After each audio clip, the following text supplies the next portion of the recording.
السلام علیکم friends, welcome to کتاب نگری یوٹیوب چینل۔ کتابوں کی خوبصورت نگری میں خوش آمدید۔ میں ہوں مغیرہ کاشف اور آج آپ کے لیے لے کر آئی ہوں عیشا گل کے قلم سے تحریر کردہ ناول لبوں پہ ٹھہری دعا ہو تم کی ایپیسوڈ 29۔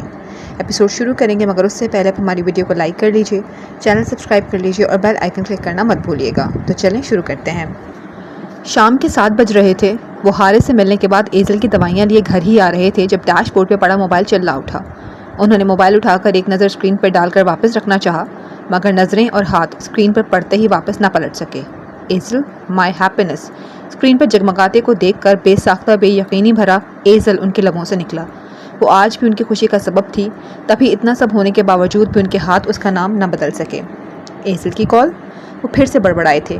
انہیں اچھی طرح یاد تھا آخری بار اس نے انہیں کب کال کی، تب جب اس نے اپنی محبت کا اپنی زبان سے اظہار کیا تھا، اور اس کے بعد سے وہ اب انہیں کال کر رہی تھی، مگر کیوں؟ وہ تو ان سے شدید خفا تھی۔ ان کی ایک نہ سنتی تھی، جو وہ کہتے ہر بات ہر کام اس سے یکسر الٹ کرنے لگی تھی، ان سے دور بھاگنے لگی تھی، ان سے خود سے بات کرنا گوارا نہیں کرتی تھی۔ تو پھر آج یہ فون کال کیسے؟ بہت سے سوالات بیک وقت ان کے دماغ میں اٹھنے لگے اور ان کا جواب تو بس وہی دے سکتی تھی۔ اس وقت وہ ایک سنسان سڑک پہ تھے۔ انہوں نے گاڑی ایک سائڈ پہ پارک کی اور موبائل لیے گاڑی سے نکل آئے۔ بیل بدستور جاری تھی۔ انہوں نے کال ریسیو کی اور موبائل کان سے لگا گئے مگر لبوں پہ ہنوز چپی تھی۔ ابھی 12% ہی بیٹری ہوئی تھی کہ اس نے پن اکھاڑنے کے سے انداز میں کھینچ کر نکالی اور موبائل آن کیا۔ موبائل آن کرنے کی دیر تھی کہ لاریب اور التمش کی کالز اور میسیجز کا ڈھیر دکھائی دیا، مگر وہ ان کو اگنور کرتی اس ایک شخص کا نام تلاشنے لگی جو ہمیشہ اس کی کانٹیکٹ لسٹ میں سب سے اوپر ہوتا تھا اور آج بھی اسے وہی مقام حاصل تھا۔ مگر اس ایک نام کو چھونے سے قبل اس نے 100 بار سوچا، کال کروں یا نہیں؟ وہ میری کال اٹھائیں گے یا نہیں؟ میں کیسے بات کروں گی؟ اگرچہ بہت سے سوال اور خدشات دل میں اترنے لگے تھے مگر پھر سب کو پس پشت ڈالے اس نے کال ملا ہی دی۔ مگر یہ کیا؟ جواباً موبائل آپریٹر کو سننا پڑا۔ بیلنس 0 تھا۔ اسے اپنے ہی موبائل پہ اس وقت شدید غصہ آیا، جی چاہا اٹھا کر پٹک دے، مگر پھر ایک دم سے سارا غصہ انقا ہوا۔ اس نے واٹس ایپ آن کیا اور آغا فارس کی چیٹ ڈھونڈی جو التمش اور لاریب کی چیٹ تلے موجود تھی۔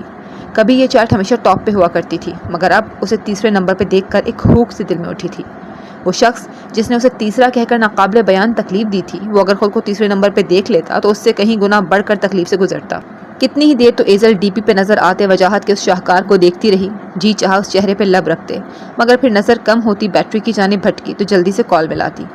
آج اتنے وقت بعد اتنے برے رویے سے ان کے ساتھ پیش آنے کے بعد خود سے ان کو کال کر رہی تھی، خود سے ان سے بات کرنا چاہ رہی تھی، تو ہاتھ پیر گویا پھول جا رہے تھے۔ بیل جا رہی تھی اور ہر بیل پہ اس کی دھڑکنوں کی رفتار بڑھتی جا رہی تھی اور پھر اچانک سے تھم گئی کیونکہ تمام بیلیں ختم ہو چکی تھیں۔ کال اٹھا لی گئی تھی مگر وہ بھی لب بستہ تھے اور یہ بھی۔ دونوں اطراف سے خاموشی تھی مگر ایسے میں اگر کوئی مدھم سا شور تھا تو وہ تھا ان کی سانسوں کا۔ دونوں کی سانسیں ایک دوسرے کو منتقل ہو رہی تھیں اور کتنی ہی دیر دونوں ان سانسوں کی زبان کو سنتے اور سمجھتے رہے۔ حالہ، ہاؤز اٹ؟ حالہ کے اسکول میں فنکشن تھا جس میں اس نے بھی پارٹیسپیٹ کیا تھا اور اس فنکشن کے لیے اسے گرین فراک چاہیے تھی۔ تبھی سوزین اسے لیے شاپنگ مال چلی آئی اور اب اسی رنگ کی فراک اسے دکھاتے ہوئے پوچھ رہی تھی، it looks fine mama but it doesn't match with my welcome tableau frock. Frock تو اچھی لگی تھی اسے مگر چونکہ جو اس کے اسکول والوں نے بتا رکھی تھی اس سے کافی مختلف تھی۔ اوہ اوکے، آئی فورگاٹ۔ اس نے فراک واپس رکھی اور مطلوبہ ڈیزائن کی تلاشنے لگی اور پھر جلد ہی اسے اس سے ملتی جلتی مل گئی جس لیے وہ شاپ سے نکل آئی۔ شاپ سے نکل کر بھی وہ لفٹ کی جانب بڑھ ہی رہی تھی کہ اچانک کسی سے ٹکر ہو گئی۔ اوہ آئی ایم سوری۔ اس کے ہاتھ میں پکڑا شاپنگ بیگ نیچے گر پڑا تو سامنے والے نے فوراً سے معذرت کرتے ہوئے جھک کر اس کا بیگ اٹھایا اور اسے تھمایا۔ ماہر تم؟ مقابل کے چہرے پہ جیسے ہی نظر پڑی تو وہ چھمبے سے بولی، سوزین تم؟ مقابل نے بھی خوشگوار حیرت کا اظہار کیا، کہاں گم ہو گئے تھے تم؟ 6 سال بعد سامنے کھڑے دوست کو دیکھ کر سوزین کو بھی خوشگوار حیرت ہوئی۔ بس یار، کھو ہی گیا تھا کہیں۔ دراصل میں 3 سالوں کے لیے پیرس چلا گیا تھا اور پھر اب پچھلے 3 سالوں سے ہمیشہ کے لیے پاکستان شفٹ ہو گیا ہوں۔ اسپین چھوڑ آیا میں۔ اس نے اپنا لاپتہ ہونے کا ریزن بتایا۔ اسپین تو میں بھی چھوڑ آئی ہوں کچھ سال قبل، مگر اسپین رہتے ہوئے بھی تم سے دوبارہ ملاقات ہی نہ ہوئی۔ ایک دم سے گدھے کے سر سے سینگ کی طرح غائب ہو گئے۔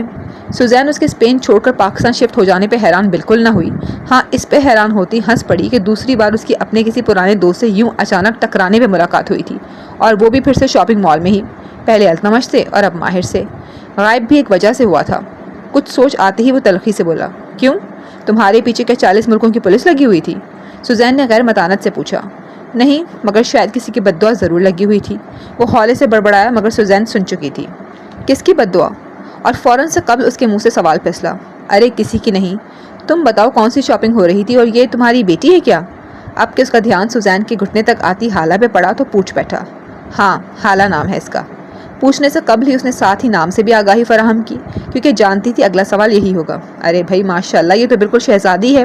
ماہر نے شہزادی کی گالوں کی چٹکی بھرتے ہوئے کہا تو شہزادی نے ناگواریت سے رخ پھیر لیا۔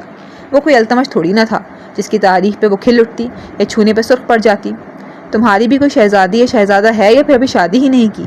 وہ سوزین سے چند سال تو بڑا ہی تھا، اور اس کے مطابق اب تک اس کی شادی کے ساتھ بچے بھی ہو چکے ہوں گے۔ ہاں، شادی شدہ ہے تمہارا دوست، وہ مسکرایا۔ اور بچوں کی تو نوبت ہی نہ آئی، اور اس سوچ پہ مسکراہٹ انقا ہو گئی۔ کوئی نہیں ہے، اور تم نے ساری باتیں ہی کھڑے کھڑے کر لینی ہیں۔ اتنے سالوں بعد ہم مل رہے ہیں، چلو کہیں بیٹھ کے اچھی سی کافی پیتے ہیں، انفیکٹ لنچ کرتے ہیں، اور پھر تم سے پوچھتا ہوں کہ اسپین سے پاک آخر یہ چکر کیا ہے؟ اور تمہاری اتنی صاف و خوبصورت اردو نے تو مجھے حیران ہی کر دیا۔ آخر میں اب شرارت سے بولا۔ وہ جو سب سے کٹ کے رہ گیا تھا، سوزین کو دیکھ کر اس سے باتیں کرنے کو دل چاہا۔ بہت سیدھا سادہ چکر ہے۔ خیر تم یہ بتاؤ کہ یہاں شاپنگ کی غرض سے آئے تھے یا کوئی اور کام تھا؟ دونوں قدم سے قدم ملاتے چل پڑے۔ ایک میٹنگ نپٹا کر آ رہا ہوں، کیفیٹیریا میں جانے سے قبل سوچا بھتیجے کے لیے تھوڑی شاپنگ کرتا جاؤں۔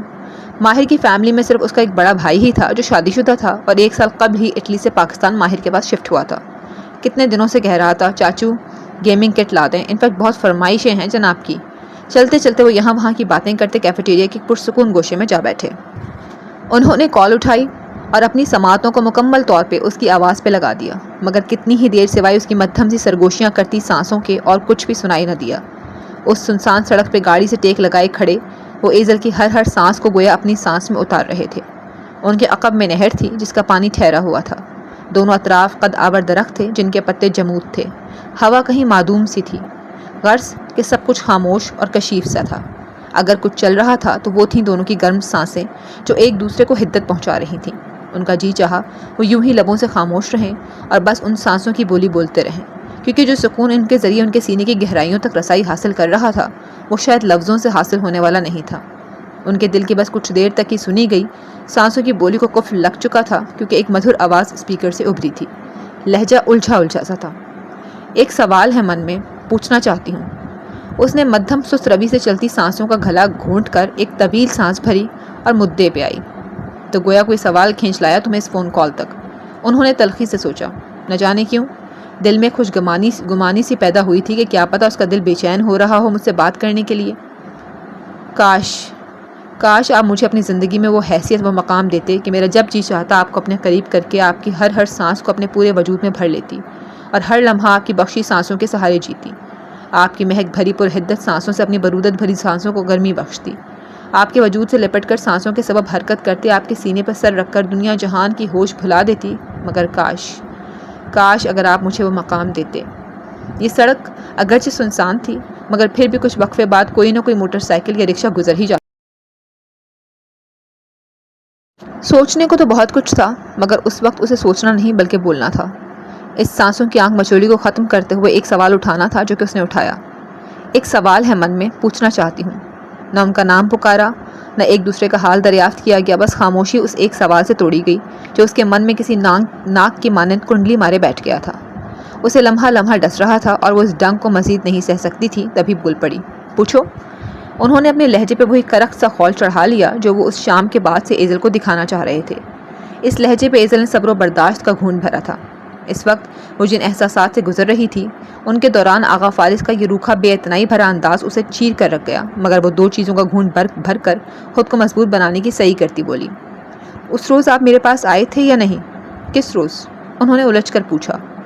اس روز جب آپ نے کہا کہ آپ کے ہوتے ہوئے کسی کی جرت نہیں کہ مجھ پہ آنکھ بھی اٹھا سکے، جب آپ نے کہا کہ مجھے چھونے والے کے ہاتھ کاٹنے سے بھی آپ گریز نہیں کریں گے، جب آپ نے کہا کہ آپ ہیں میرے پاس اور جب آپ ہیں تو مجھے ڈرنے کی کیا ضرورت ہے، جب آپ نے کہا کہ آپ مجھے چھوڑ کر نہیں جائیں گے، تب آپ میرے پاس تھے یا نہیں؟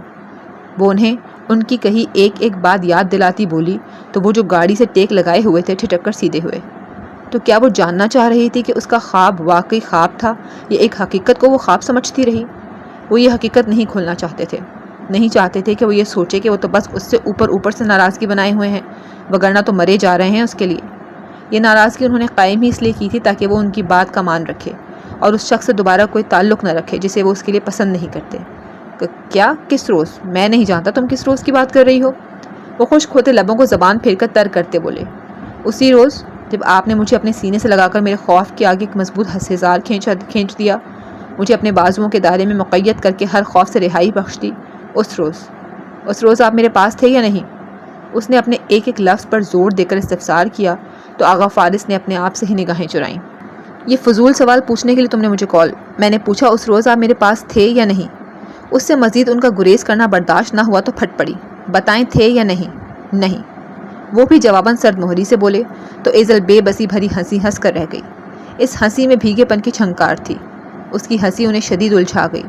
تو اس کا مطلب میرے محسوسات غلط نہیں تھے، آپ واقعی میرے پاس آتے تھے، گھنٹوں میرے سرہانے بیٹھتے تھے اور پھر جیسے آتے تھے ویسے ہی چپکے سے واپس چلے جاتے تھے۔ وہ اس کی ہنسی سے نہیں نکل پائے تھے کہ اس کی اگلی بات نے انہیں الجھا دیا۔ وہ آخر کیسے جان گئے جبکہ وہ تو انکار کر چکے تھے؟ ایسا کچھ بھی نہیں ہے، وہ مکرے، ایسا ہی ہے، کیونکہ میرے ہر سوال کے جواب میں آپ نے صرف ایک ہی سوال اٹھایا کہ کس روز؟ یہ تو ایک بار بھی نہیں کہا کہ ایسے کوئی جملے تو آپ نے مجھ سے کہے ہی نہیں۔ ایک بار بھی نہیں کہا کہ آپ نے مجھے اپنا ہونے کا احساس نہیں دلایا۔ ایک بار بھی نہیں کہا کہ آپ نے مجھے سینے سے نہیں لگایا۔ اس سب سے تو آپ مکرے ہی نہیں۔ وہ کچھ جتا کر بولی تو بے ساختہ آغا نے اپنے نچلے لب کو کاٹا۔ کس ہوشیاری سے ایزل نے ان کے انکار کے باوجود بھی سچ اگلوا لیا تھا، بلکہ اس نے تو کوئی چالاکی نہیں کی تھی، وہ تو خود ہی بیوقوف بن گئے تھے۔ اس وقت اب کے ہونٹوں پہ قفل سا لگ گیا۔ تب تو اس کی باتوں کو نہ چھٹلایا، مگر اب بھی کہاں چھٹلا پا رہے تھے۔ کیوں کر رہے ہیں آپ میرے ساتھ ایسا؟ کیوں؟ وہ سوال کرتی ایک دم سے بری طرح رو پڑی، جبکہ اس کے یوں اچانک رو پڑنے سے آغا فارس سٹپٹا اٹھے۔ اس کا رونا بالکل اچانک اور بالکل غیر متوقع تھا۔ وہ ہچکیاں بھر بھر کر رونے لگی اور اس کے اس طرح رونے سے انہیں اپنے ہاتھ پیر پھولتے محسوس ہوئے۔ اس کے ایک دم سے رو پڑنے نے تو ان کی زبان ہی ایسی گنگ کر دی کہ وہ فوری طور پر یہ بھی نہ پوچھ سکے کہ آخر اب کیا کر دیا انہوں نے۔ کیوں تکلیف دیتے ہیں مجھے؟ بظاہر مجھ سے ناراضگی کا اظہار کرتے ہیں، مگر اندر ہی اندر میرے لیے پریشان رہتے ہیں۔ کیوں؟ میرے منہ پہ میرا ایک بار بھی حال نہ پوچھا، مگر چپکے چپکے میرے سرہانے سے لگ کر میری فکر میں گھلتے رہے۔ کیوں؟ جس وقت مجھے آپ کی سب سے زیادہ ضرورت ہوتی ہے تب ہی مجھے تنہا کیوں کر جاتے ہیں؟ کیوں آغا، کیوں؟ وہ پوری شدت سے مگر دبا دبا سے چلائی تھی کہ کن پٹیوں میں درد کی لہر سی اٹھی۔ اس کا ہر کیوں آغا فارس کو اپنے دماغ پہ ہتھوڑوں کی مانند برستا محسوس ہوا۔ جاگتی آنکھوں سے آپ کے وجود کو اپنے کمرے سے خالی پاتی رہی، مگر بند آنکھوں میں جب آپ اترتے تو اسے خواب سمجھتی رہی۔ آپ خواب بن کر کیوں آتے رہے؟ کیوں ایک بار بھی حقیقت بن کر میرے سامنے آنے کی کوشش نہ کی؟ جبکہ بستر سے لگا تپتا ہوا یہ وجود اور یہ آنکھیں ترستی رہیں آپ کا چہرہ دیکھنے کو، مگر آپ نے میری یہ تڑپ ختم نہ کی۔ کیوں اس تڑپ میں اضافہ کرتے رہے؟ کیوں آغا، بولے نہ کیوں؟ وہ اور بھی شدت سے رو پڑی تھی۔ اس کے آنسوؤں میں روانی آ چکی تھی، جبکہ آغا فارس کو اس کے لفظوں اور اس طرح رونے پہ اپنا کلیجہ پھٹتا محسوس ہوا تھا۔ اس کا ایک ایک آنسو انہیں اپنے سینے پہ سیسے کی مانند ٹپک کر سینے کو جھلساتا محسوس ہوا۔ سینے میں آگ بھڑکتی محسوس ہو رہی تھی۔ اس کی اس حالت پہ وہ بالکل نہیں رو رہے تھے۔ ان کی آنکھیں بالکل خشک تھیں، مگر نہ جانے کیوں انہیں اپنا دل بہت بری طرح روتا محسوس ہوا تھا۔ On line? ایزل آن لائن ہے؟ وہ چونکا اور خوشگواریت بھرا جملہ اس کی زبان سے ادا ہوا۔ التمش صبح سے ٹرائی کر رہا تھا، مگر ایزل کا نمبر ہنوز بن جا رہا تھا۔ صبح ماں باپ کو تو چند دنوں کا کہہ کر مطمئن کر چکا تھا، مگر اب خود نہیں جانتا تھا کہ ایزل سے بات کرنے کا موقع کب ملے گا۔ بس نہیں چل رہا تھا کہ ابھی کے ابھی جا کر ایزل کے سامنے اپنا دل کھول کر رکھ دے اور اس سے جواب طلب کرے، مگر وہ موقع ہی تو فراہم نہیں کر رہی تھی۔ پہلے اسے اپنی پچھلی لاپرواہی کی معافی مانگنی تھی، اگر وہ ناراض ہے تو اس کی ناراضگی دور کرنی تھی، تب جا کر کہیں شادی کی بات کرنی تھی۔ یوں فون کر کے یا اس کے پاس جا کر سیدھا سیدھا سب نہیں بول سکتا تھا۔ ایسے تو جو انکار نہیں ہونا وہ بھی ہو جاتا۔ وہ اسے بہت مس کر رہا تھا۔ اس کی آواز سنے دن بھی تو کتنے ہو گئے تھے۔ اس وقت وہ واٹس ایپ پہ یوں ہی اس کا لاسٹ سین چیک کرنے آیا کہ ممکن ہے اسے نمبر آن کر کے بند کر دیا ہو۔ شاید لاسٹ 4-5 دن قبل کی بجائے آج کا دیکھنے کو مل جائے، مگر وہ تو آن لائن مل گیا۔ اس نے بنا ایک لمحہ بھی ضائع کیے جلدی سے اسے کال ملا ڈالی، مگر جواباً ٹوں ٹوں کی صورت میں پھر سے مایوسی ہاتھ آئی۔ کتنے دنوں بعد جب اس کا نمبر آن مل ہی گیا تھا تو اب بدقسمتی سے مصروف جا رہا تھا۔ وہ دل ہی دل میں اس بندے کو برا بھلا کہنے لگا جو اس وقت ایزل سے بات کرتا اس کے انتظار کو مزید طول دے گیا۔ بے شک یہ تمہارا بہترین فیصلہ تھا سوزین، میں تمہارے اس فیصلے سے بہت خوش ہوں۔ سوزین نے اپنی لو سٹوری سے لے کر اسلام قبول کرنے اور شادی تک کا بتایا کہ وہ بہت خوش اور مطمئن ہے، تو ماہر کو بھی دلی خوشی ہوئی۔ ماما I am getting bored, can I use your mobile? حالہ ان کے بیچ بور ہو رہی تھی، تبھی اجازت طلب لہجے میں بولی، یس یو کین۔ سوزین نے مسکراتے ہوئے اپنا موبائل بیگ سے نکال کر اسے تھما دیا تو وہ گیم کھیلنے لگی۔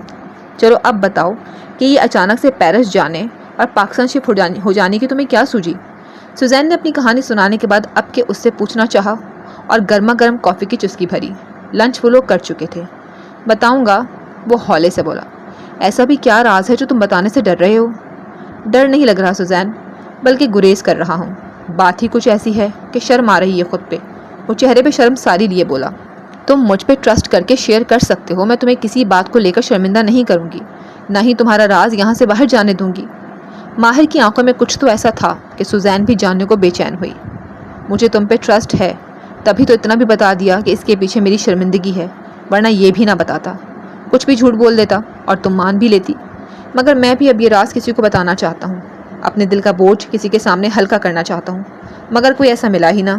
فیملی سب سے انجان ہے اور ان کی نظروں کا سامنا میں نہیں کر سکتا، اور کوئی ایسا ملا ہی نہ جس سے وہ راز بانٹ سکتا جس نے برسوں سے مجھے بے چین کر رکھا ہے۔ ایک پل بھی سکون نہیں۔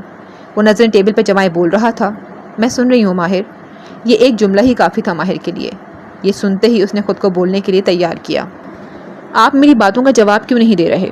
یا پھر آپ کے پاس ان باتوں کے جواب ہی نہیں؟ یا پھر یوں کہوں کہ جواب دینا بہت مشکل لگ رہا ہے؟ وہ تمسخرانہ بالکل نہیں بولی تھی، مگر یہ بات واقعی انہیں چبھ گئی تھی۔ اس کے شکوے، اس کے گلے ان کے الفاظ چھین گئے تھے۔ اس کے آنسو الٹا ان کے حلق کے آگے پھندا ڈال گئے تھے۔ وہ بولنا چاہتے تھے مگر کیا بولیں، یہی تو سمجھ نہیں آ رہا تھا۔ اور جب سمجھ میں آیا کہ انہیں کیا کہنا ہے، تب ایک دم سے کوئی چڑچڑاتی چیز ان کے قدموں کے بالکل قریب آ کر رکی۔ انہوں نے ہڑبڑا کر سر اٹھایا تو وہ ایک موٹر بائک تھی جس پہ دو تگڑے آدمی سوار تھے، جنہوں نے رومال سے اپنا چہرہ چھپا رکھا تھا۔ انہیں دیکھتے ہی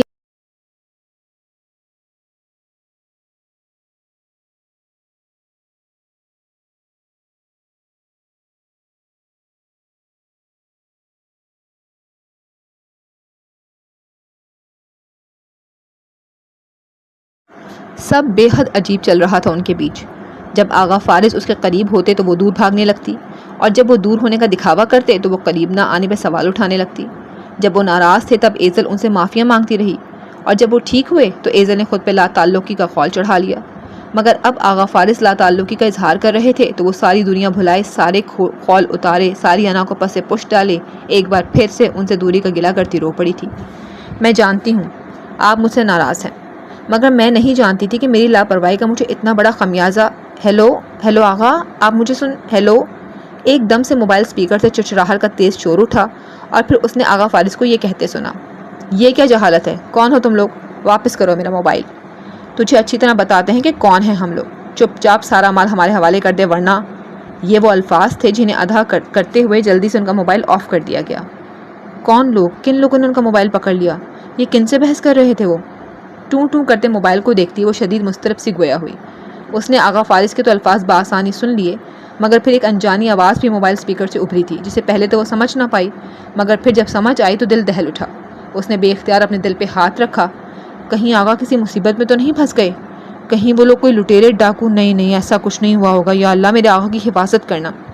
اس ورنہ سے آگے وہ کیا کہنے والا تھا، یہ سوچ کر اسے اپنا دل سینہ پھاڑ کر باہر آتا محسوس ہوا۔ یوں لگا جیسے کسی نے اس کا دل مٹھی میں لے کر سختی سے دبوچ دیا ہو یا پیروں تلے کچل دیا ہو۔ اس نے انہیں دوبارہ کال ملائی، مگر ان کا تو نمبر ہی بند جا رہا تھا۔ ابھی تو وہ ان سے بات کر رہی تھی اور اب اگلے ہی پل ان کا نمبر بند ہو گیا۔ ایزل کے دماغ میں خطرے کی گھنٹی بجی۔ اس نے پھر سے انہیں فون کیا، مگر پھر سے وہی صورتحال۔ تیسری بار پھر سے ملانا چاہا تو اس کا اپنا موبائل ہی بند ہو گیا۔ اس نے کانپتے ہاتھوں سے موبائل کو وہیں پھینکا اور زور و شور سے آغا فارس کی حفاظت کی دعائیں مانگتی برق کی تیزی سے کمرے سے باہر بھاگی۔ وہ اس وقت آفس میں نہیں بلکہ کسی روڈ پہ تھے، یہ تو وہ جان گئی تھی، اور شور شرابے سے دور بس اکا دکا ٹرانسپورٹ کا شور سن کر اس نے یہ بھی اندازہ لگا لیا تھا کہ وہ اس روڈ پہ موجود ہے جہاں ٹریفک نہ ہونے کے برابر ہے۔ اور سب سے بڑا ثبوت تو وہ انجانی آواز تھی جو دھمکی لیے ہوئے تھی۔ اور اب یہ ساری سوچیں آتے ہی اس نے پھوٹ پھوٹ کر رونا شروع کر دیا تھا۔ اللہ جی میرے آغا کو اپنی حفظ و امان میں رکھنا، انہیں کچھ مت ہونے دینا۔ روتی ہوئی ہچکیوں کے دوران ہاتھ اٹھائے وہ دل و جان سے ان کی حفاظت کی دعائیں مانگنے لگی۔ ہم 4 دوستوں کا گروپ تھا، جس میں زیادہ اہمیت زلفی کو حاصل تھی، کیونکہ وہ ہمارے گروپ کا ڈان مانا جاتا تھا۔ حیثیت و مرتبے میں ہم سب سے اوپر تھا۔ امیر باپ کی بگڑی اولاد کہوں تو کچھ غلط نہ ہوگا۔ ہم چاروں ہمیشہ آخری پیریڈ میں کینٹین بیٹھ کر گپ شپ لگایا کرتے تھے۔ ہمارا کونے والا ٹیبل مخصوص تھا۔ ہمارا آخری سیمسٹر چل رہا تھا، مگر ان دنوں میں امی کی طبیعت کافی ناساز تھی، جس کے سبب مجھے پاکستان آنا پڑا۔ بھائی اٹلی ہوتا تھا اور بھابھی امی کے پاس۔ میرے ابو تو ہمارے بچپن میں ہی انتقال کر گئے تھے۔ امی کو اکیلے نہیں چھوڑ سکتے تھے، بھائی اپنی جاب نہیں چھوڑ سکتا تھا، اور میں اپنی پڑھائی۔ اسی لیے بھابھی ان کے پاس رہتی تھیں، ورنہ بھائی کی کمپنی کی جانب سے انہیں ایک فلیٹ اور گاڑی میسر تھی، اور یہ سہولت بھی دی گئی کہ اپنی بیوی بچوں کو اپنے ساتھ رکھ سکتے ہیں۔ مگر امی کی طبیعت خرابی انہیں سفر کی اجازت نہیں دیتی تھی، ورنہ بھائی انہیں بھی بلا لیتے۔ بس اسی سبب بھابھی بھی پاکستان ہی رہیں۔ جن دنوں کافی طبیعت ناساز تھی، جس کے لیے مجھے پاکستان جانا پڑا، اور پھر جب میں 20 دنوں بعد واپس لوٹا تو گروپ کے حالات ہی بدلے ہوئے تھے۔ زلفی بدلے کی آگ میں جل رہا تھا، کچھ پوچھتا تو کاٹ کھانے کو دوڑتا۔ کیسا بدلا؟ سوزین نے جلدی سے پوچھا۔ اس لڑکی کے مارے گئے تھپڑ کا بدلا۔ وہ ہنوز میز کو تک رہا تھا۔ کس لڑکی کے؟ دوسرا سوال اٹھا۔ وہی جس سے زلفی نے اظہار محبت کیا تھا، مگر اس نے جواباً بھری بھیڑ میں اس کے منہ پہ تھپڑ دے مارا۔ مجھے اس سب کی خبر گروپ کے باقی دوستوں سے ہوئی۔ اوہ! بے ساختہ سوزین کے منہ سے نکلا۔ وہ دوسرے ڈپارٹمنٹ کی تھی۔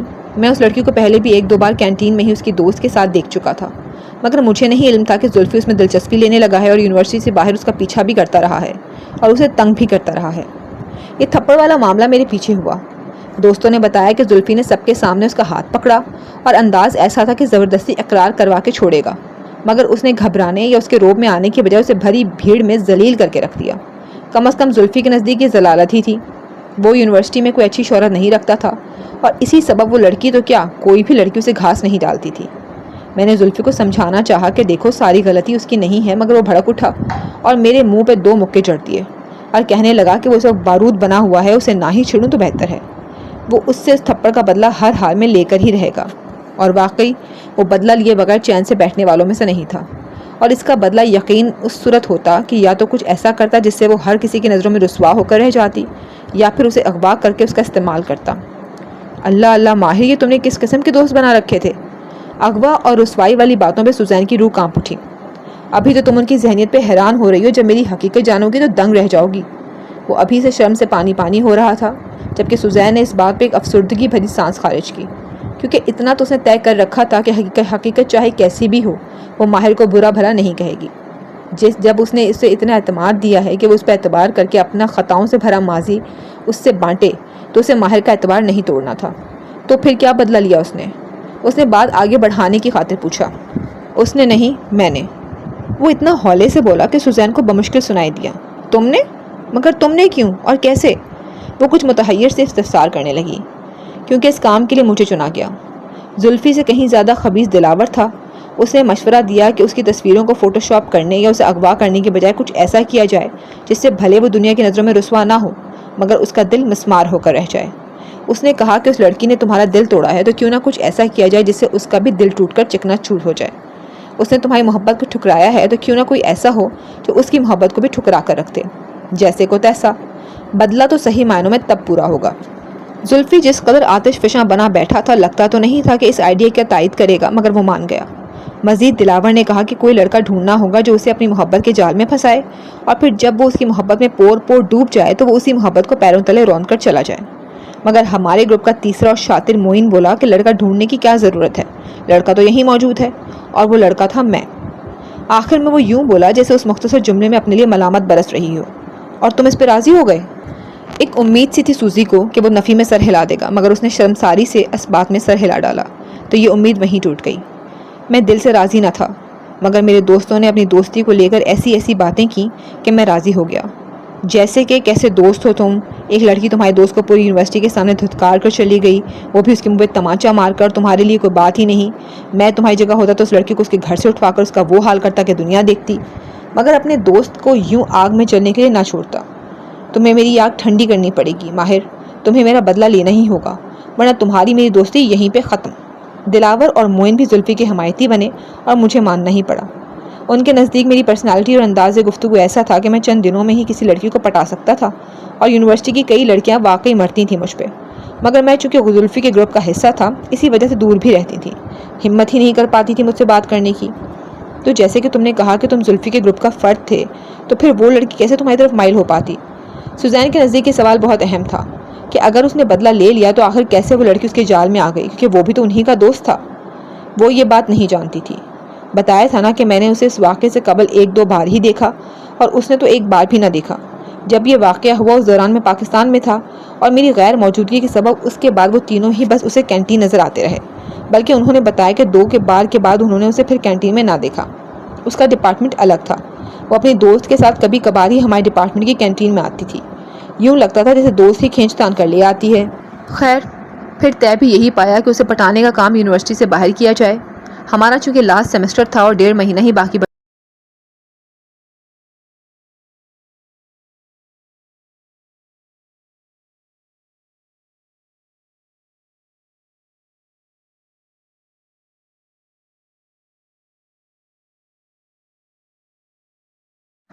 وہ مجھ سے نہ صرف محبت کرنے لگی تھی بلکہ مجھ سے شادی کرنے پہ بھی انسسٹ کرنے لگی۔ جب یہ بات میں نے سب کو بتائی تو وہ اور بھی خوش ہو گئے۔ انہوں نے کہا کہ بنا ایک لمحہ بھی ضائع کیے شادی کے لیے مان جاؤں اور یہ کام کر ڈالوں۔ اور پھر کیا؟ اس نے ایک لمحے بھر کا توقف کیا تو سوزین نے ساتھ ہی پوچھا، اور پھر پہلی ہی رات اسے طلاق دے دوں؟ یہ بات سوزین کے حواسوں پہ بم کی طرح پھوٹی۔ واٹ؟ طلاق؟ وہ تو دہل ہی گئی۔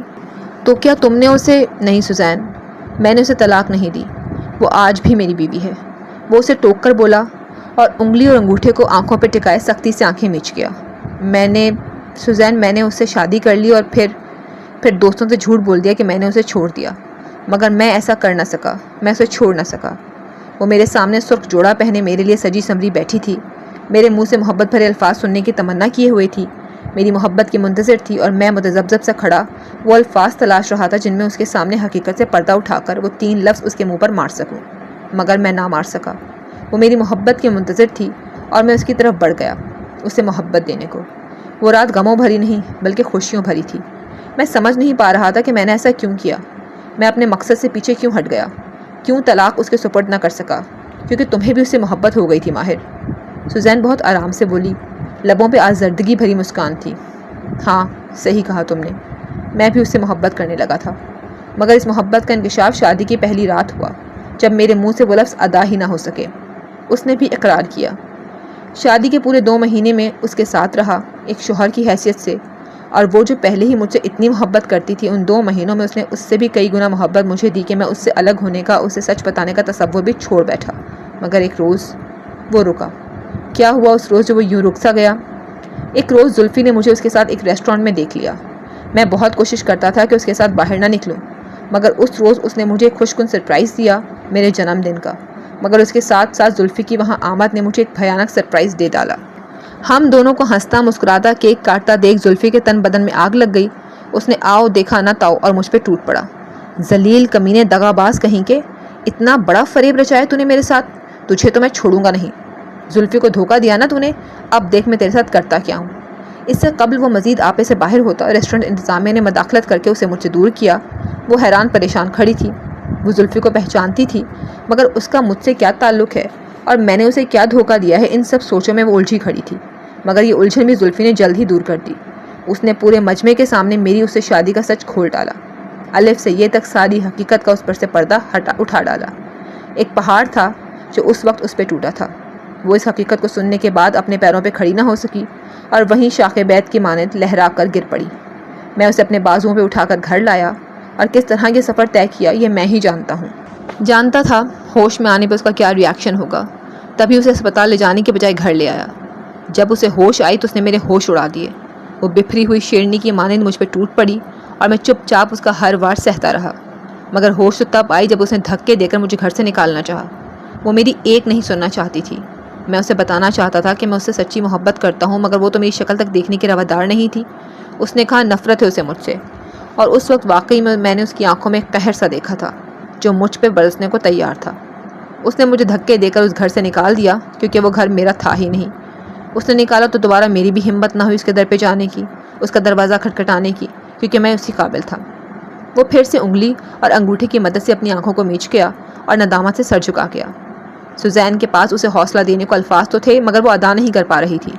اس نے بس دھیرے سے آگے ہو کر اس کا شانہ تھپ تھپایا جو تسلی دینے کا انداز تھا۔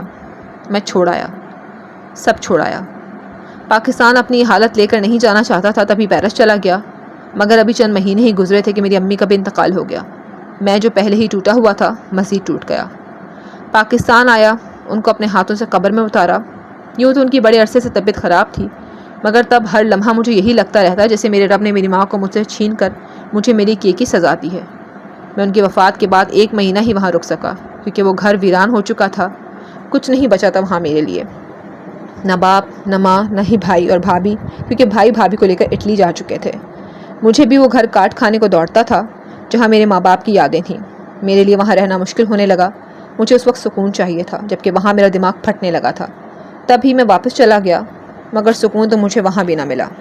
میں جو یہاں سے بھاگا تھا، اس انجانے ملک میں خود سے بھاگ بھاگ کر تھک گیا اور نوکری چھوڑ چھاڑ کر واپس اسی گھر میں آ گیا جہاں سے بھاگا تھا۔ 1.5 سال قبل بھائی بھی لوٹ آیا اور یہاں ہم نے مل کر بزنس شروع کر لیا۔ دن رات خود کو بے حد مصروف رکھا، بے حد مصروف سوزین، مگر آج بھی اسے بھول نہیں پایا۔ دن تو گزر جاتا ہے، مگر رات میں اس کی یاد بہت تڑپاتی ہے اور اس کو دیا دھوکہ شرم سے چور کر دیتا ہے۔ وہ واقعتاً بے حد شرمساری سے گویا ہوا، اتنا کہ سوزین تک سے نظریں نہیں ملا پا رہا تھا۔ میں سمجھ سکتی ہوں ماہر کہ یہ گزرے ماہ و سال تمہارے لیے کتنے مشکل ترین رہے ہوں گے۔ تم نے واقعی اس لڑکی کے ساتھ بہت غلط کیا ہے۔ صرف دوستوں کے پیچھے تم نے ایک لڑکی کی زندگی برباد کر دی۔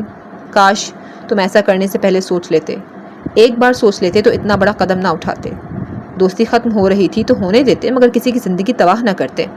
پہلے تمہارے دوست نے اس کے ساتھ غلط کیا اور پھر تم نے، بلکہ تمہارے دوست نے جو کیا وہ تو کچھ بھی نہ تھا۔ اصل رسوائی تو تم نے دی اسے، اس کے ساتھ جھوٹی محبت کا ناٹک کر کے۔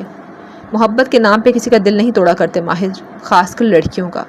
لڑکیوں کا دل بہت نازک ہوتا ہے، ایک بار ٹوٹ جائے تو پھر جڑ نہیں پاتا، جڑ بھی جائے تو دوبارہ اس دراڑ زدہ دل میں کسی کی محبت ٹھہر نہیں پاتی۔ غلط تو تم نے کیا ہے، اس سے وہ اعتبار چھین لیا ہے جو وہ محبت پہ کرتی تھی۔ اب تو کوئی اس سے سچی محبت بھی کرے گا تو وہ اعتبار نہیں کر پائے گی۔ یہاں اگر تم دن رات پچھتاوے میں کاٹ رہے ہو تو وہاں اس کے دن رات بھی دھوکے بازی کی محبت میں بہنے والے آنسوؤں کے نام ہوتے ہوں گے۔ سوزین کا لہجہ نرم مگر الفاظ بہت سخت و تلخ تھے۔ ماہر کا سر مزید ندامت سے جھک گیا۔ سوزین بھول گئی کہ وہ اسے شرمندہ نہیں کرنا چاہتی۔ کیا ایک بار بھی تم نے وہاں جا کر اس کے سامنے اپنی شرمندگی کا اظہار کیا؟ ایک بار بھی اس سے رابطہ کر کے اس سے معافی مانگنے کی کوشش کی، یا یہ بتا کر کہ تم اس سے سچی محبت کرتے تھے اور آج بھی کرتے ہو، اس کا غم ہلکا کرنے کی کوشش کی؟ اس نے پوچھا تو ماہر کا سر نفی میں ہل گیا۔ تو جاؤ اور اسے سب سچ بتاؤ، اور نہ صرف اس کے ساتھ کیے دھوکے، اس کے ساتھ گزرے دن، بلکہ اس کے بغیر گزرے ان سارے شب و روز کی بھی معافی مانگو جو وہ اذیت میں کاٹ رہی ہے۔ وہ آج بھی تمہارے نام پہ بیٹھی ہے۔ جانے سے قبل کم از کم اس کے ساتھ ایک نیکی ہی کر دیتے، اسے اپنے نام سے آزاد ہی کر دیتے کہ وہ اپنی زندگی میں آگے بڑھ جاتی، کوئی اس کا درد بانٹ ہی لیتا۔ سوزین کی یہ باتیں اس کی تکلیف مزید بڑھا گئیں۔ وہ اس سے اسے چھوڑنے کا کہہ رہی تھی، ہاں اس نے بہت بار ایسا سوچا تھا، مگر کسی دوسرے کے منہ سے اسے ایسے چھوڑنے کی بات کتنی تکلیف دے گئی اسے۔ بہت غلط کیا تم نے جو اب تک اسے اپنے نام سے باندھ رکھا ہے۔ کم از کم اسے کسی اور کے لیے ہی چھوڑ دو جو اسے زندگی کی خوبصورتیوں سے متعارف کروا سکے۔ ظلم پہ ظلم مت کیے جاؤ پلیز ماہر، یا تو اس کی زندگی میں پھر سے اپنی جگہ بنانے کی کوشش کرو، سارے گلے شکوے دور کر کے، یا پھر اسے اس رشتے سے آزاد کر دو جس نے سوائے اذیت کے اسے کچھ اور نہیں دیا۔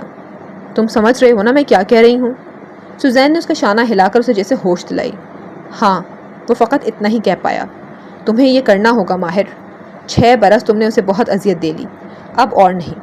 یا تو اسے واپس پانے کی کوشش کرو، یا پھر وہ طلاق جو تم نے تب نہ دی اب دے دو، مگر مزید دیر مت کرنا۔ کتنے تلخ الفاظ تھے اس کے، طلاق۔ ماہر کو اپنے کانوں میں سیسا پگھلتا محسوس ہوا۔ سوزین، میں اسے اس بوجھ سے آزاد کرنا چاہتا ہوں۔ وہ کبھی مجھے معاف نہیں کرے گی۔ وہ مجھ سے نفرت کرتی ہے، وہ کبھی مجھے اپنی زندگی میں جگہ نہیں دے گی جو مجھے اسی وقت اپنے دل سے نکال کے پھینک چکی تھی۔ وہ مجھے معاف نہیں کرے گی۔ میں کر دوں گا اسے آزاد، میں اسے پیپرز بھجوا نہیں ماہر۔ وہ جو بہت مشکل کے ساتھ یہ الفاظ ادا کر رہا تھا، سوزین اسے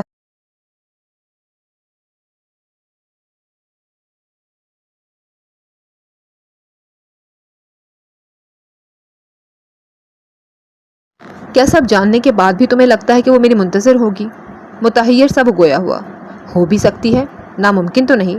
اس نے بھی تو محبت کی تھی تم سے، اور ہو سکتا ہے وہ محبت اب تک برقرار ہو۔ وہ تم سے سخت خفا تو ہو، مگر تمہارے لوٹ آنے اور تمہاری معافی کے منتظر ہو، کیونکہ محبت دلوں سے یوں نہیں اترا کرتی۔ وہ مسکرا کر بولی تو ان لفظوں سے ماہر کا دل کچھ ہلکا پھلکا ہوا۔ تھینک یو سو مچ سوزی، مجھے سننے، سمجھنے اور سمجھانے کے لیے۔ آج اتنے برسوں بعد کسی سے دل کا حال بانٹ کر خود کو بہت ہلکا پھلکا محسوس کر رہا ہوں۔ جواباً وہ بھی مسکرا کر بولا، تمہارا جب دل چاہے تو مجھ سے اپنے دل کی ہر بات شیئر کر سکتے ہو، چاہے وہ خوشی کی ہو یا غمی کی، مگر دل پہ کوئی بوجھ مت رکھنا۔ وہ ایک مخلص دوست کی طرح بولی، اور واقعی وہ دوستی میں بے مثال تھی۔ ایک بات تو طے ہے سوزین، تم جیسا دوست واقعی قسمت والوں کو ملتا ہے۔ تم ہمیشہ ہر کسی کا غم بانٹنے کو تیار رہتی ہو، اتنے سالوں بعد بھی نہیں بدلی، بالکل ویسی ہی ہو، پیاری، ہمدرد و مخلص۔ وہ محبانہ لہجے میں بولا تو سوزین مدھم سا ہنس پڑی۔ اور اس پیاری دوست کی دعا ہے کہ تمہاری خوشیاں جلد لوٹ آئیں۔ چلو اب میں چلتی ہوں۔ دعا دیتی وہ اٹھ کھڑی ہوئی۔ حالہ بیٹا موبائل دے دو اب مجھے، اب ہم گھر جائیں گے۔ موبائل میں گم حالہ کو اس نے ہوش دلائی تو وہ چونکی اور جلدی سے اسے موبائل تھماتی اٹھ کھڑی ہوئی۔ حالہ کو دیکھ کر ایک حسرت سی ماہر کے دل میں اٹھی تھی، اور وہ یہ کہ آج اگر وہ دھوکے سے پاک ایک مخلص رشتے میں بندھا ہوتا تو حالہ جتنی ہی اس کی ایک بیٹی یا بیٹا ہوتا، کیوٹ بیبی۔ اسی حسرت کے پیچھے بے اختیار اس نے حالہ کے دونوں گالوں پہ باری باری بوسہ دیا۔ کیا ہم اپنا موبائل نمبر ایکسچینج کر سکتے ہیں؟ جانے سے قبل وہ بولا۔ یا شور۔ سوزین نے ہاتھ میں پکڑے موبائل میں اس کا نمبر سیو کیا اور پھر اسے مس بیل دیتی خدا حافظ کہتی کیفیٹیریا سے نکل گئی۔ ماہر بھی اپنی راہ چل پڑا، بنا چوں چراں کیے ساری جیبیں خالی کرتے، اور سب سے پہلے تو گاڑی کی چابی نکال۔ پچھلی نشست پہ سوار آدمی پسٹل تانے قدرے بدتمیزی اور باروب لہجے میں گویا ہوا۔ تم لوگوں کو گاڑی کی چابی چاہیے، میں دوں گا، مگر پہلے مجھے میرا موبائل واپس کرو۔ وہ بنا اس کے روب میں آئے بولے، پسٹل کو تو یہ اکثر فراموش کیے ہوئے تھے، کیوں رے، کیوں کریں واپس؟ وہ ہٹ دھرمی سے گویا ہوا۔ تمہیں جو چاہیے لے لو، مگر میرا موبائل مجھے ابھی کے ابھی واپس کرو۔ وہ بھینچے لہجے میں بولے، ویسے شیبی یہ تو آئی فون ہے نا، اور ہے بھی نیا ماڈل، 5 لاکھ تو پکے ہیں اس کے، کیا کہتے ہو، کر دیں واپس؟ وہ اپنے آگے سوار آدمی سے غیر سنجیدگی سے پوچھنے لگا، جو جواباً قہقہہ لگا کر ہنس پڑا اور بولا، تیرے بھائی کی طرف سے سیدھی نہ ہے نا؟ سن لیا تو نے؟ بھائی کی طرف سے نہ ہے نا، اب جو کرنا ہے کر لے، یہ موبائل تو نہیں ملنے والا۔ وہ موبائل ان کی آنکھوں کے سامنے لہرا کر بولا، جس میں ایزل کی بے تحاشا تصاویر اور چیٹ موجود تھیں، جو ان کے لیے کسی قیمتی اثاثے سے کم نہ تھیں۔ ان تصاویر کے آگے وہ کوئی سمجھوتا نہیں کر سکتے تھے۔ ان ڈاکوؤں کا کیا بھروسہ، اگر جو تصاویر لیک کر دیں تو وہ بھی غلط استعمال کے لیے کچھ بھی کیا جا سکتا تھا، اور اس وقت یہی سوچیں ان کے دماغ میں مسلسل گردش کر رہی تھیں۔ تو تم نہیں کرو گے واپس؟ انہوں نے خونخوار نگاہوں سے اس آدمی کو دیکھا جو ان کی بے بسی کا مزہ لینے کی خاطر موبائل ان کے سامنے لہرا رہا تھا۔ نہیں، ہا ہا ہا۔ ایک حرف ہی نہیں ان کے منہ پہ مارتا وہ ہنس پڑا، جبکہ یہی وہ لمحہ تھا جب آغا فارس نے بھدا سا قہقہہ لگانے والے اس آدمی کے ہاتھوں سے موبائل جھپٹا اور بنا سوچے سمجھے پوری قوت سے اچھال کر نہر کے پانی کی نظر کر دیا۔ خاموش نہر میں پانی کے اچھلنے کی سبب ارتعاش تھا پیدا ہوا تھا۔ ان کا ایسا کرنا صرف چند لمحوں کی پھرتی پہ مشتمل تھا۔ اس آدمی کو تو ایک دم سے سمجھ ہی نہ آئی کہ اس کے ساتھ یہ ہوا کیا، اور جب سمجھ آئی تو بھڑکتا ہوا ان پہ ٹوٹ پڑنے کو آگے ہوا۔ تیری تو کمینے کہیں کے! اس نے پسٹل کا پچھلا حصہ پوری قوت سے آغا فارس کے سر پہ مارا تو ان کو ایک لمحے کو تو دکھنا ہی بند ہو گیا۔ آنکھوں کے سامنے تارے ناچ رہے تھے، بلکہ سب دھندلا سا دکھائی دینے لگا۔ وہ بے اختیار دونوں ہاتھوں سے اپنا سر تھام گئے اور گاڑی کے ساتھ لگ کر نیچے بیٹھتے چلے گئے۔ کیا کر رہا ہے پاگل، گولی مت چلانا!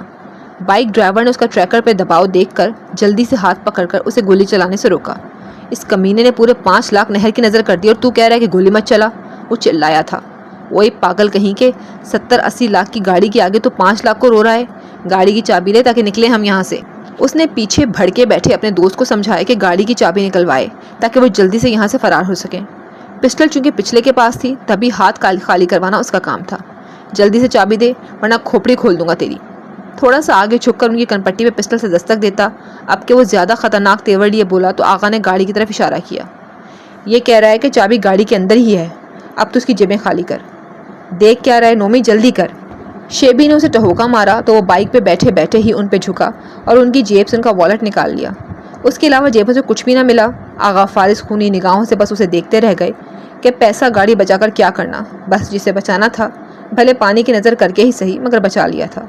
اس نے والٹ نکال کر اسے کھول کر بھی دیکھنا شروع کر دیا۔ اوئے نومی کیا کر رہا ہے، اسے دیکھنا چھوڑ، اتر بائک سے، جا کے گاڑی میں بیٹھ۔ شیبی نے اسے سختی سے گھرکا اور گاڑی میں بیٹھنے کا حکم جاری کیا، مگر نومی کی لالچی فطرت نے اسے صبر رکھنے ہی نہ دیا۔ پھولا ہوا والٹ دیکھ کر اسے رہا ہی نہ گیا۔ اس نے کھولا تو نیلے، ہرے اور اورنج بڑے بڑے نوٹوں کے ساتھ ATM اور دیگر کارڈز کا ڈھیر بھی دکھائی دیا۔ ان کارڈز اور نوٹوں کو دیکھ کر اس کی تو بانچیں ہی کھل گئیں۔ بس کر، کیوں دیر کر رہا ہے، جلدی اتر ورنہ پکڑے جائیں گے۔ شیبی پہ تو بس خوف سوار تھا۔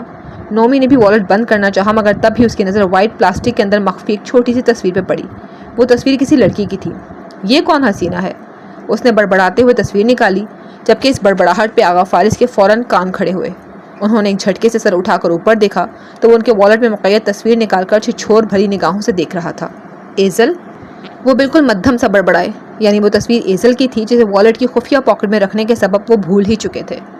کیا آئٹم ہے یار، پوری بم ہے یہ تو۔ ایزل کی خوبصورت تصویر ہاتھوں میں لیے بغور دیکھ کر اس کی تو رال ٹپک پڑی، جبکہ ایزل کے لیے اس کی غلیظ زبان سے ایسے الفاظ سن کر آغا فارس کے تو تن بدن میں آگ ہی لگ گئی۔ میں تیرا منہ نوچ لوں گا کتے کہیں کے! وہ سنبھل کر کھڑے ہوئے اور آتش فشاں کے مانند پھٹتے بولے، میں تو بھونکوں گا، جو کرنا ہے کر لے۔ وہ بنا ان کو کسی خاطرے میں لائے بغیر بولا، ہائے دیکھ تو صحیح یار، آفت ہے آفت، مکمل حسن کا پیکر۔ ویسے شیبی لگتا ہے یہ قاتل حسینہ اس کی بہن ہے۔ وہ ایزل کی خوبصورتی دیکھ کر ٹھنڈی آنکھیں بھرتا خباثت سے گویا ہوا، بہن نہیں ہے وہ میری۔ وہ گلا پھاڑے پوری شدت سے چلا اٹھے، بہن نہیں ہے تو تجھے اتنی آگ کیوں لگ رہی ہے؟ او بلکہ سمجھ گیا، بیٹی ہے تیری، ویسے لگ بھی رہی ہے۔ وہ جو بہن لفظ پہ بھڑک اٹھے تھے، بیٹی سن کر ان کا دماغ ہی کھول گیا۔ سختی سے جبڑے بھینچے وہ چکراتا سر سنبھالتے اس کی طرف بڑھے اور اسے ایک ہی جھٹکے سے بائک سے گھسیٹ کر نیچے اتارا۔ نہ ہی یہ میری بہن ہے، نہ ہی میری بیٹی ہے، دوبارہ یہ بکواس کی تو تجھے یہیں زندہ گاڑ دوں گا، یو بلڈی باسٹرڈ۔ وہ اس کا گریبان پکڑے کسی بکھرے ہوئے شیر کی مانند غراتے ہوئے اسے مسلسل جھنجھوڑ رہے تھے۔ بیٹی نہیں ہے، بہن بھی نہیں ہے تو کیا محبوبہ ہے تیری سالے؟ وہ اپنا سر ان کے سر پہ مارتا انہیں دونوں ہاتھوں سے پرے دھکا دیتا بولا تو وہ لڑکھڑا کر گاڑی سے جا لگے۔ ہاں ہاں محبوبہ ہے میری، جان ہے میری، میری زندگی، میرا سکون، میری محبت، میرا سب کچھ ہے، سنا تم نے، میرا سب کچھ ہے وہ۔ گاڑی سے لگے وہ اتنی زور سے دھاڑے کہ ماتھے اور گردن کی رگیں ابھر آئیں۔ چہرہ غصے کی شدت کے سبب سرخ پڑ گیا، آنکھیں لہو ٹپکانے کو تیار تھیں، یوں چلا کر اس سے زیادہ شاید وہ خود کو بتلا رہے تھے۔ ارے ارے ارے لو، جیسے میں بہن اور بیٹی سمجھ رہا تھا وہ تو واقعی محبوبہ نکلی۔ ویسے تیری محبوبہ ہے تو بڑا ٹائٹ پیس، جی تو چاہ رہا ہے اسے تصویر سے نکال کر تیرے سامنے ہی، سمجھ تو گیا ہی ہوگا کہ میں وہ انہیں جان بوجھ کر بھڑکا رہا تھا، مگر وہ یہ نہیں جانتا تھا کہ اس ادھورے جملے کے بعد اس کے ساتھ کیا ہونے والا ہے۔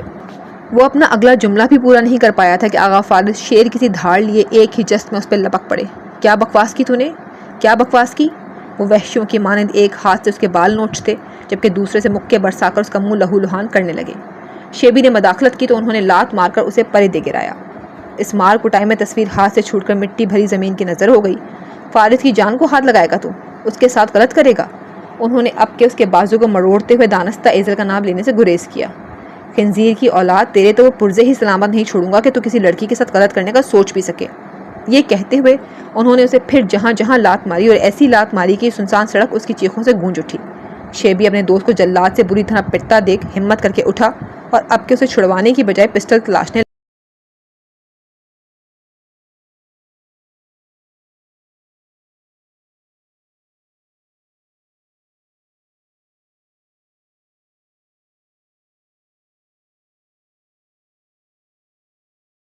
تجھے سمجھ نہیں آ رہی کہ کیا کہہ رہا ہوں میں؟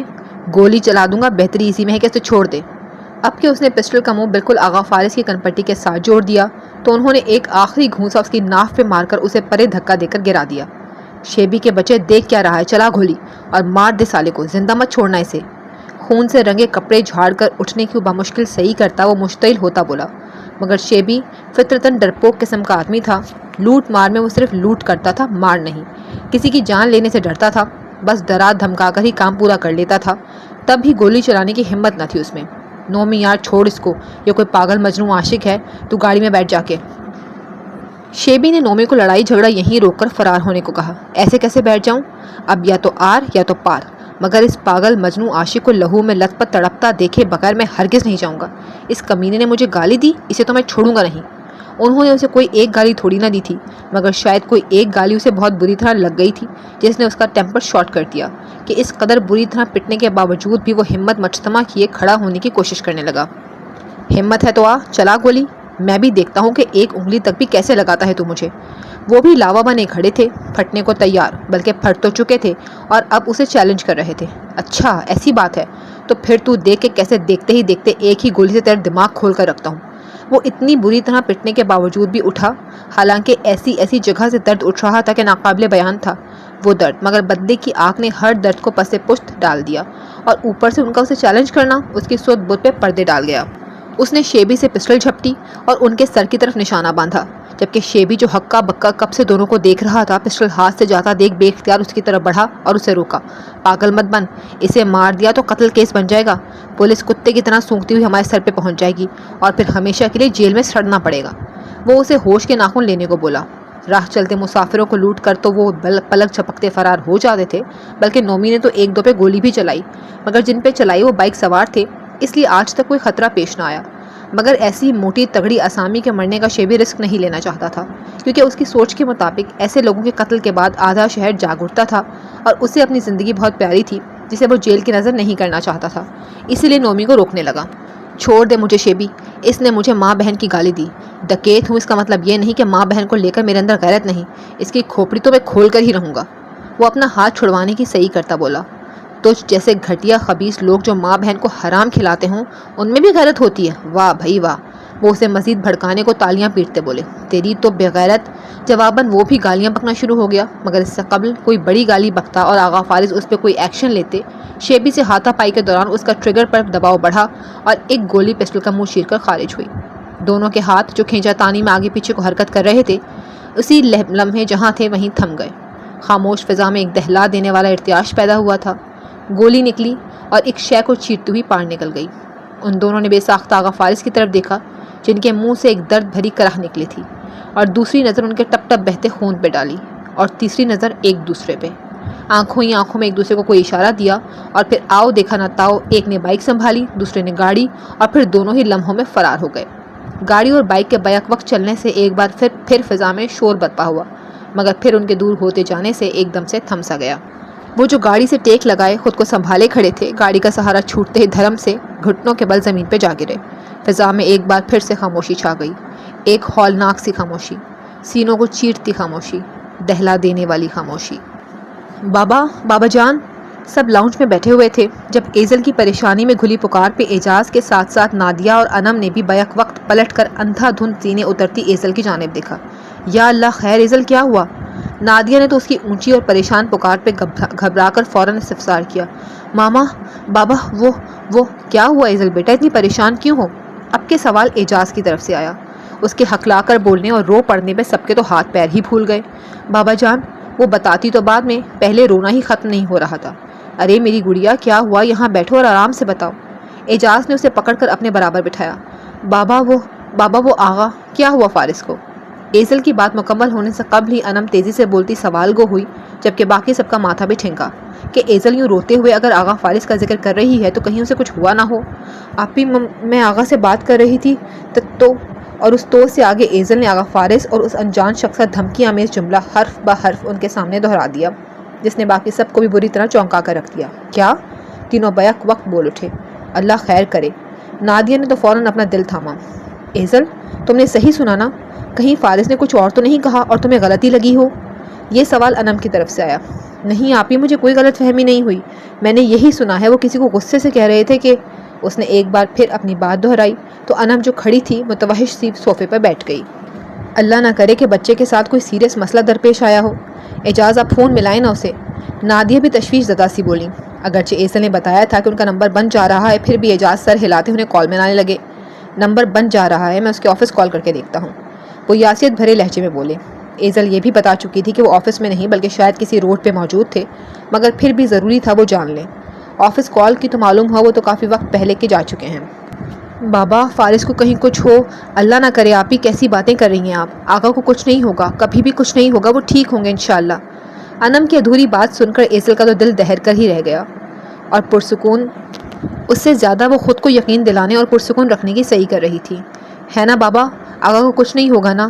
اب کہ شاید وہ یہ چاہتی تھی کہ اس کے باپ کی ہاں اسے پرسکون کرے۔ ہاں بیٹا، تمہارے آقا کو کچھ نہیں ہوگا۔ انم، بہن کو پانی پلاؤ، میں ذرا شائستہ کی طرف سے ہو کر آیا۔ انہوں نے روتی ہوئی ایزل کو تھپک کر جواب دینے کے بعد انم اور نادیہ سے کہا اور اٹھ کھڑے ہوئے۔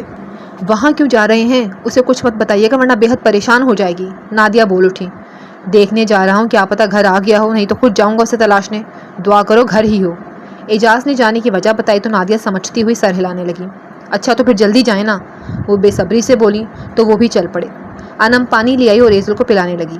بس کر دو ایزل، تم تو ایسے رو رہی ہو جیسے خدا نہ خواستہ انہیں کچھ ہو گیا ہو۔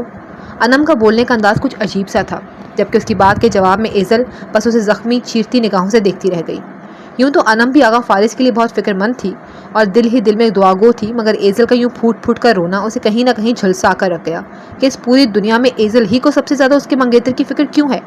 یوں پھوٹ پھوٹ کر تو اسے رونا چاہیے اپنے منگیتر کے لیے، مگر رو ایزل رہی ہے۔ جس محبت پہ وہ پہلے رش کیا کرتی تھی، اب نہ چاہتے ہوئے بھی اس کی جگہ حسد نے دے دی تھی۔ اسے اب تکلیف ہونے لگی تھی، جلن ہونے لگی تھی ایزل کی آغا فارس اور آغا فارس کی ایزل کے لیے اتنی محبت دیکھ کر، کیونکہ اب ایسی محبت کی وہ خود طلبگار تھی۔ اس وقت ایسی باتیں مت کرو انم، دیکھ نہیں رہی ہو رو رو کر ہلکان کر رہی ہے وہ خود کو۔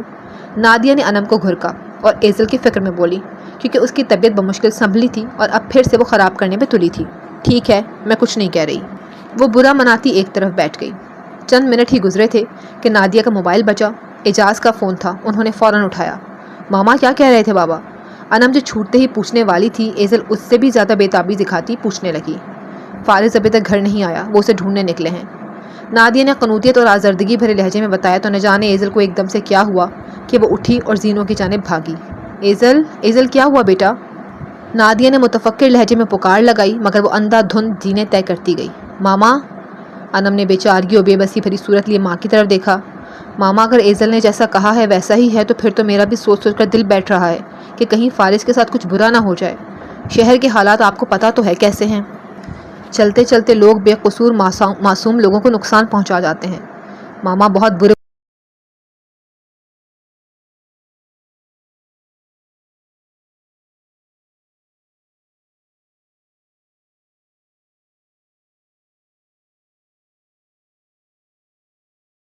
انہوں نے انم کی پریشانی کو مد نظر رکھتے ہوئے اسے مطمئن کرنے کی خاطر کہا، ورنہ حال تو اپنا بھی اس سے کچھ مختلف نہیں تھا۔ تم ایزل کے پاس جاؤ، دیکھو ذرا یوں اچانک سے اٹھ کر بھاگی ہے، میرا تو جی دہلا جا رہا ہے۔ انہوں نے انم کو اس کے پیچھے جانے کا کہا تو وہ بھی بنا وقت ضائع کیے زینوں کی جانب لپکی، مگر جب کمرے میں داخل ہوئی تو سامنے کا منظر دیکھ اور اس کے لبوں سے نکلتے الفاظ سن کر وہیں رک گئی۔ یا اللہ، میں نے آج تک تجھ سے جو کچھ بھی مانگا وہ صرف اور صرف آغا کی ذات سے منسلک تھا۔ کبھی کسی اور کو لے کر تیرے سامنے نہیں روئی، کبھی کسی اور کے لیے تیرے سامنے نہیں تڑپی، مگر آج تڑپ رہی ہوں۔ وہ باوضو ہو کر جائے نماز بچھائے اپنے رب کے حضور رو رو کر آغا فارس کے لیے دعا گو تھی، اور یہ دیکھ کر انم کے قدم دہلیز پہ ہی منجمد ہو گئے۔ میرے دل کو ایک پل بھی چین نہیں، ایک پل بھی قرار نہیں۔ میرا دل پھٹ رہا ہے یہ سوچ سوچ کر کہ نہ جانے آقا کہاں ہوں گے، کس حال میں ہوں گے۔